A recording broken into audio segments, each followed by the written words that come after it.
नमस्कार बच्चों, I hope आप अच्छी तरह से पढ़ाई कर रहे होगे बच्चों। लेकिन मेरा आपके पास नंबर होगा, नहीं होगा तो मैं लिख देता हूँ। ये आप कहीं भी लिख लो और कोई भी डाउट हो तो मुझसे डायरेक्टली आप कर सकते हो मैसेज 9898733780। ठीक है, हमको चैप्टर नंबर 3 पढ़ना है। 2 चैप्टर अपने पूरे हो गए। इस बार के एग्ज़ाम में 1, 2, 3 3 चैप्टर आने वाले हैं द्वितीय टेस्ट में, कसौटी में, सेकंड टेस्ट में। इस चैप्टर में मनुष्य में प्रजनन पढ़ना है। मनुष्य में प्रजनन की क्रिया के लिए सबसे पहले हमको टॉपिक पढ़ना होता है कौन कौन से 6 स्टेप होते हैं। गैमेटोजेनेसिस, शुक्राणु अथवा अंडाणुओं का निर्माण करना सबसे पहली स्टेज। एक कभी कभी सीक्वेंस में एमसीक्यूज में आता है। शुक्राणुओं का स्त्री के योनि में ट्रांसफर करना, प्रवेश कराना और निषेचन करना, युग्मनज का निर्माण होना, युग्मनज से एम्ब्रियो का बनना और एम्ब्रियो बन जाए शिशु का प्रसव होना, बाहर निकलना। नर प्रजनन तंत्र में वृषण के बारे में पढ़ना होता है। नर सहायक प्रजनन अंगों के बारे में अधिवृषण नलिका, शुक्रवाहिनी, स्खलन नलिका, मूत्रजन नलिका, शिश्न।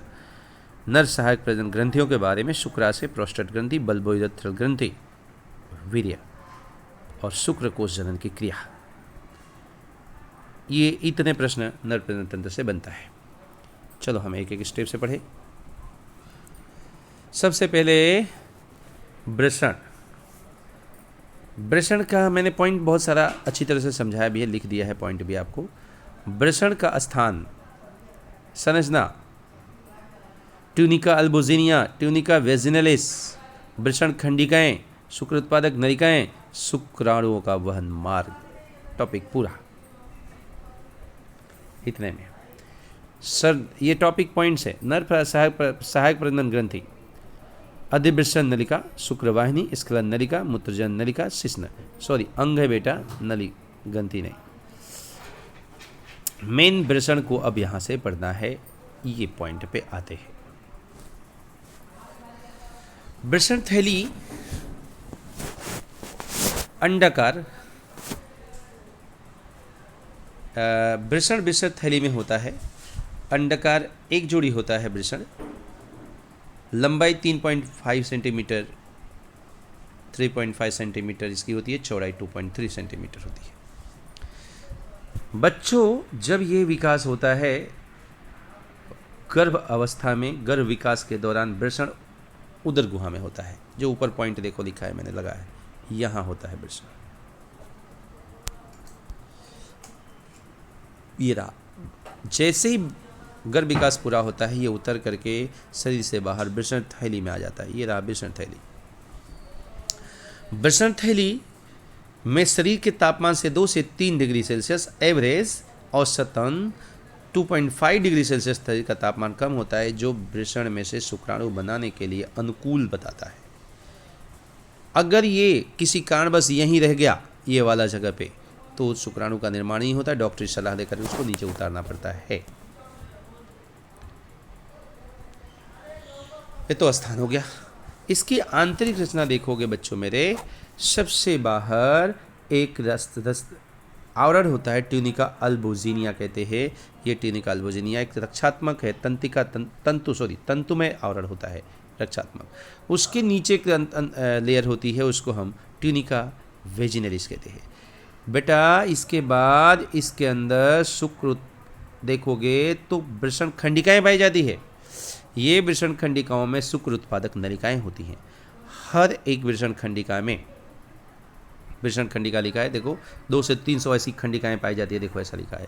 हर एक खंडिका में 1 से 3 शुक्र उत्पादक नलिकाएं होती हैं टोटल। इसलिए शुक्र उत्पादक नलिकाओं लगभग 900 जितनी होती हैं, 750 से 900 जितनी शुक्र उत्पादक नलिका।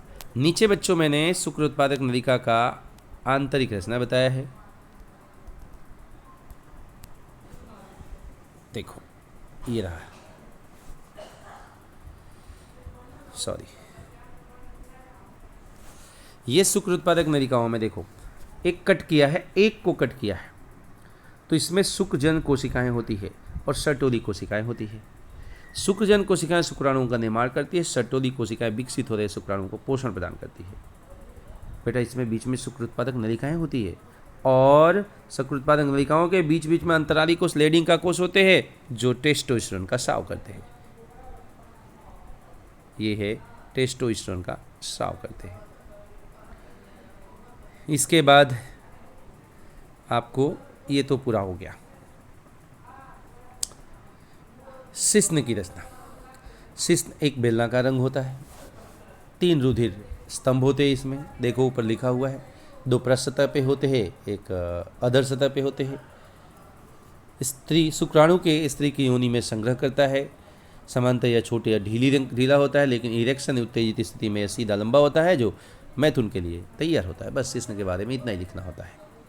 बेटा ये इंपॉर्टेंट क्वेश्चन है आपका,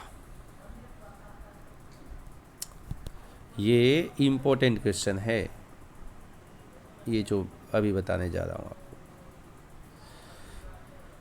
नर सहायक प्रजनन ग्रंथि। शुक्राशय स्थान एक जोड़ी मूत्राशय के आधार पे पीले रंग का पोषण युक्त sucrose, vitamin C, enzyme, prostaglandin, fructose शर्कर वगैरह ये सब का स्राव करते हैं, शुक्राणुओं को पोषण देती है। प्रोस्टेट ग्रंथि। प्रोस्टेट ग्रंथि जो होती है इसमें ये मूत्राशय के पीछे होती है और यह शुक्राणु को प्रजनन की क्षमता बढ़ाते हैं। बल्बोइड अथरल शुक्राणु के नीचे होती है, मूत्रजन मार्ग के दोनों पार्श्व होती है। यह अल्कली सफ़ेद रंग का स्राव करती है, 7.2 pH होता है। स्निग्धता, चिकनापन बनाए रखता है, घर्षण से रक्षण देता है।